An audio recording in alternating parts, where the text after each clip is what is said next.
Hi hello నమస్తే this is Ramya welcome back to our channel.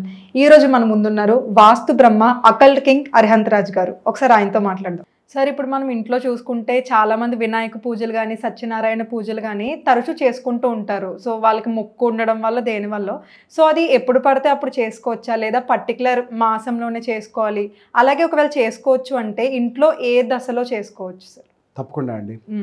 ఇప్పుడు మనకి తెలుసో తెలియకో ఎన్నో నెగిటివ్ ఎనర్జీస్ ఇంట్లోకి వస్తాయి. మనం ఇంతకుముందు ఒక 2-3 ఎపిసోడ్స్లో కూడా ఈ నెగిటివ్ ఎనర్జీస్ గురించి మనం మాట్లాడుకున్నాం. మన ఇంటి గృహప్రవేశం అయినప్పుడు మనం 3 రకాల పూజలు చేయించుకుంటాం. ఒకటి వచ్చేసి వాస్తు పూజ, దాని తర్వాత గణపతి హోమం కానీ గణపతి పూజ కానీ, అదేవిధంగా సత్యనారాయణ స్వామి పూజ మనం చేయించుకుంటాం జనరల్గా. సో ఇవి ఎప్పుడైతే ఈ 3 ఆ పర్టికులర్ ఇంట్లో జరుగుతాయో ఆ జరిగినప్పుడు ఈ పండితులు ఎవరైతే మనం మంత్ర ఉచ్చారణ చేస్తారో ఆ మంత్ర ఉచ్చారణ వల్ల మన ఇంట్లో ఒక పాజిటివ్ వైబ్రేషన్స్ అనేవి క్రియేట్ అవుతాయి. ఎందుకంటే వాళ్ళు చదివేవి చాలా మంచి మంత్రాలు, దాంట్లో కొన్ని బీజ మంత్రాలు ఉంటాయి, సంస్కృతంలో చదువుతారు, ప్రతి ఒక్క అక్షరానికి ఒక మీనింగ్ అనేది ఉంటుంది. దానివల్ల ఏంటంటే ఒక పాజిటివ్ ఎనర్జీ అనేది ఇంట్లో మొత్తం క్రియేట్ అవుతుంది. ఈ పాజిటివ్ ఎనర్జీ దాదాపుగా మనకి 2 సంవత్సరాలు 3 సంవత్సరాలు, లేదంటే మీరు ఇంకా చాలా గొప్పగా చాలా ఘనంగా హోమం అది చేసుకుంటే ఒక 4 సంవత్సరాల వరకు ఉంటుంది. అందరి ఇళ్లలో ఏంటంటే ఇప్పుడు ఇల్లు షిఫ్ట్ అయిన వెంటనే ఎవరికి సమస్యలు రావు. ఫస్ట్ బాగుంటారు, 1 year 2 years 3 years చాలా బ్రహ్మాండంగా ఉంటుంది. జాబ్ వస్తుంది, పిల్లలు పుడతారు, లేదంటే కొత్తగా బిజినెస్ అది స్టార్ట్ చేస్తారు, ప్రమోషన్ వస్తుంది, రకరకాలుగా ఉంటుంది లైఫ్ మొత్తం. దాని తర్వాత ఏదైతే 4th year లేదా 3.5 years అయిపోయిన తర్వాత చిన్న చిన్నగా ప్రాబ్లమ్స్ స్టార్ట్ అవుతాయి. మనం ఎప్పుడు కూడా ఇదే అంటాం టాపిక్ ఏంటంటే ఇంటికి వచ్చిన కొత్తలో బాగానే ఉండేదండి, ఈ మధ్యన ఇలా ప్రాబ్లమ్ స్టార్ట్ అయింది అంట. సో ఇలా మీకు ఎప్పుడైనా అనిపిస్తే ఫస్ట్ మీరు చేయాల్సింది గణపతి పూజ. ఎందుకంటే గణపతిని మనం ఏంటంటే మన లైఫ్లో కలిగే ఒక అబ్స్టాకిల్స్ ఏవైతే ఉంటాయో అవన్నీ కూడా దూరం చేసే ఒక దేవుడు ఎవరంటే గణపతి. మనం ఏ కార్యమైనా మనం మొదలు పెట్టినప్పుడు మొట్టమొదటిగా మనం తలుచుకునేది కూడా గణపతిని. అందరు ఏంటంటే సింపుల్గా ఓం గం గణపతాయ నమః అని చెప్పంటారు. అంటే తను వెళ్ళే ఒక పనికి ఎలాంటి ఆటంకాలు లేకుండా, ఎలాంటి విజ్ఞానాలు లేకుండా సక్సెస్ఫుల్గా వర్క్ అనేది కంప్లీట్ చేసుకుని రావాలని చెప్పి ఒక చిన్న ప్రార్థన, చాలా చిన్న మంత్రం అది. ఇది ఫస్ట్.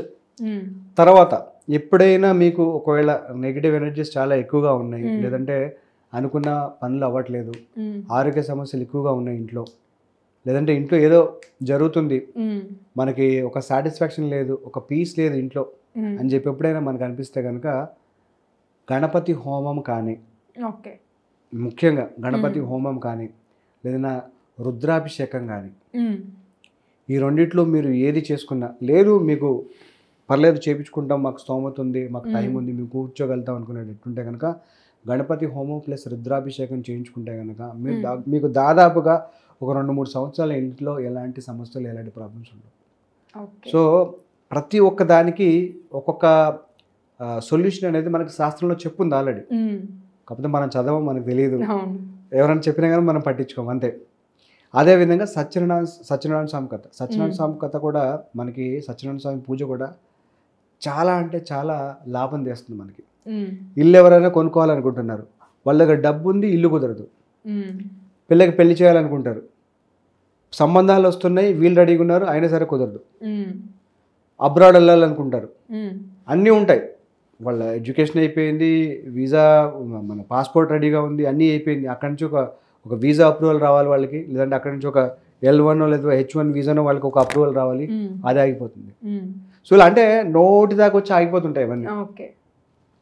ఇవాళ రేపు అయిపోతుందిలే, ఏముందిలే, నేను ఈ పని చేసేసుకోవచ్చు అని చెప్పి డిసైడ్ అయిపోతారు, అక్కడికి వచ్చి ఆగిపోతుంది.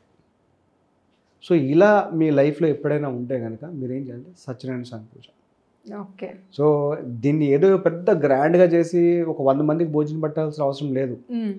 మీకు సంబంధించి మీ ఫ్యామిలీ, మీ క్లోజ్ రిలేటివ్స్ ఎవరైనా సరే, బ్రదరో సిస్టరో లేకపోతే పెద్దనాన్న చిన్న ఎవరో ఒకళ్ళు, ఒక 4-5 ఉన్నా చాలు. శాస్త్ర ప్రకారంగా ఏంటంటే ఒక 4-5 వచ్చి మన ఇంట్లో భోజనం చేసి చేతులు కడగాలి, అది దీవెన. ఆ చేతులు కడగడానికి మన ఎవరైనా కావచ్చు, మన ఇంట్లో వాళ్ళు కావచ్చు, మన చుట్టాలు, మన క్లోజ్ ఫ్రెండ్స్ ఎవరైనా ఒక 10 మంది, అంటే మీ స్తోమత ఎంత ఉంటే అంత, ఒక 25 మందికి భోజనం పెట్టగలుగుతారా, 50 మందికి పెట్టగలుగుతారా? లేదు నా దగ్గర ఉంది సంవత్సరానికి ఒకసారి చేసుకుంటే నేను 100 మందికి పెడతా అంటే 100 మందికి పెట్టినా పర్లేదు.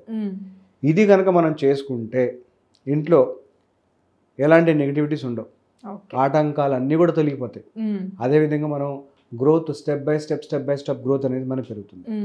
సో వీటికి కూడా పూజా విధానంలో మనం దిశలు అనేవి కొన్ని ఉన్నాయి. ఆ దిశలు చాలా ఇంపార్టెంట్.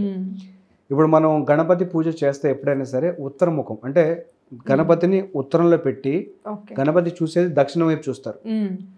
ఆ ముఖంలో పెట్టుకుంటే కనుక మనకి ఎలాంటి ఆటంకాలను తొలగిపోతాయి. చదువుల్లో కానీ, జాబ్స్లో కానీ, వాళ్ళు కొత్తగా ఎత్తుకునే ఒక అవకాశాల్లో కానీ చాలా మంచి రిజల్ట్స్ వాళ్ళు పొందుతారు. అదేవిధంగా బిజినెస్ గ్రోత్ సరిగ్గా లేదు, బిజినెస్ని ఇంకా పెంచాలనుకుంటున్నాను, దాని తగ్గట్టు గవర్నమెంట్ నుంచి నాకు సపోర్ట్ రావాలి, దాని తగ్గట్టు నాకు డబ్బులు రావాలి, దాని తగ్గట్టు నాకు సర్కిల్ రావాలని చెప్పి ఎవరైతే వెయిట్ చేస్తారో వాళ్ళు తూర్పులో వినాయకుడిని పెట్టుకుని ముఖం మాత్రం పడమర వైపు ఉంటుంది. పడమర వైపు ముఖం చేసి మనం పూజ అనేది చేసుకోవాలి.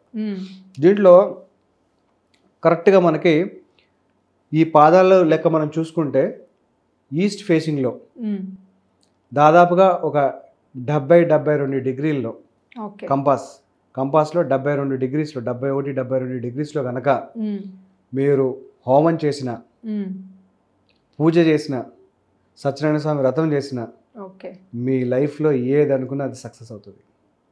ఎందుకంటే అక్కడ నివసించే ఒక దేవత పేరు జయంత.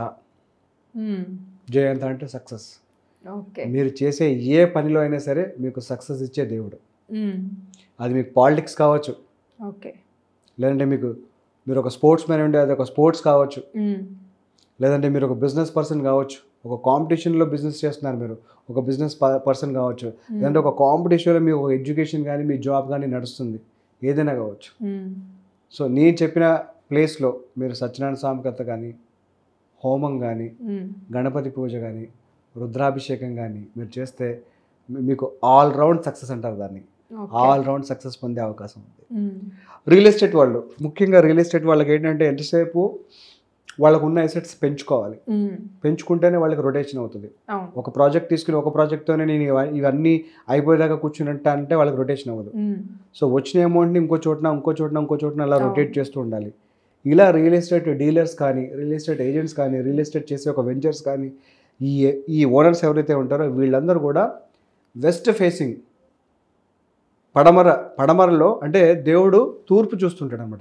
పడమరలో మీరు గణపతిని కానీ, పడమరలో మీరు హోమం కానీ, పడమరలో మీరు అదేవిధంగా సత్యనారాయణ స్వామి పూజ కానీ ఎక్కడ చేయాలి అంటే కనుక 250 డిగ్రీలు 260 డిగ్రీలు మధ్య భాగంలో కనుక మీరు హోమాన్ని చేస్తే మీకు ఆల్ రౌండ్ సక్సెస్ మీ బిజినెస్లో. ఎస్పెషల్లీ రియల్ ఎస్టేట్కి సంబంధించి మీ భూ కొనుగోలు అమ్మకంలో కానీ, లేదంటే మీ బిల్డింగ్స్ కొనడంలో కానీ, అమ్మడంలో కానీ మీకు మంచి రేటు, మంచి లాభం.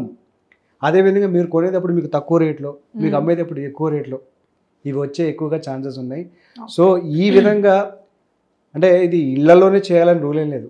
మీరు ఫ్యాక్టరీస్లో చేసుకోవచ్చు, మీ ఇండస్ట్రీస్లో, కమర్షియల్ స్పేస్లో మీరు ఎక్కడైనా చేసుకోవచ్చు. దీనివల్ల మీకు చాలా మంచి లాభం అనేది మీకు దొరుకుతుంది ఖచ్చితంగా ఈ 3 పూజల వల్ల. చాలా చక్కగా చెప్పారు సార్. Thank you.